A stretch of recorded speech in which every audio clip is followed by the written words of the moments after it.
Hello दोस्तों, आज हम आपके सामने प्रेम कहानियाँ हीर राजा का भाग तीसरा लेकर आए हैं।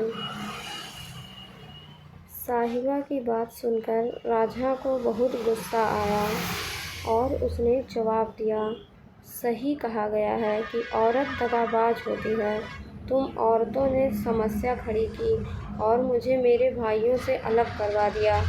मैं एक खुश जिंदगी जी रहा था, लेकिन तुम्हारी बुरी जुबान के कारण घर में झगड़े शुरू हुए।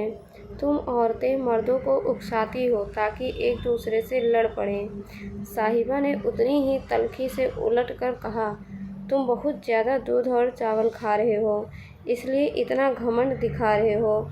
एक तुम ही हो जो हमारे परिवार पर कलंक हो। अगर घर छोड़ दो और कुछ दिन भूखा मरना पड़े तो तुम्हारी ये सारी भाषणबाजी बंद हो जाएगी।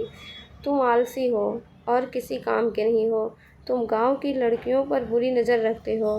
गांव की औरतें हमें खुलेआम कहती हैं कि वे तुम्हारे प्यार में पड़ गई है। तुम्हारी खूबसूरती देख ये औरतें उसी तरह फंसती हैं जैसे कि मधु में मक्खियाँ चिपक जाती हैं। औरतें तुम्हारे पीछे दिन रात भागती हैं। तुम्हारे प्यार ने जाने कितने घरों को बर्बाद कर दिया है।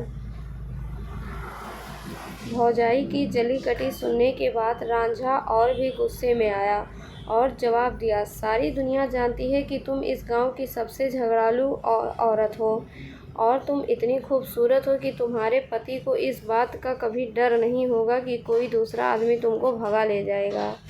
क्रोध से साहिबा की आंखें लाल हो गई और उसकी सूरत पर लहराती लटे जहरीले सांप की फन की तरह हो गए। वह बोलने लगी, अगर हम लोग तुम्हारे लिए इतने ही बुरे हैं तो जाओ किसी सियाल की लड़की से शादी कर लो।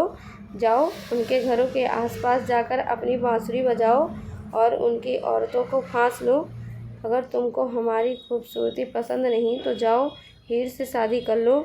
उसे दिन रात तलाश करो ताकि तुम उसे अपने जाल में फंसा सको। अगर दिन में वह हाथ ना आए तो रात को घर की पिछली दीवार गिरा कर उसे भगा ले जाओ।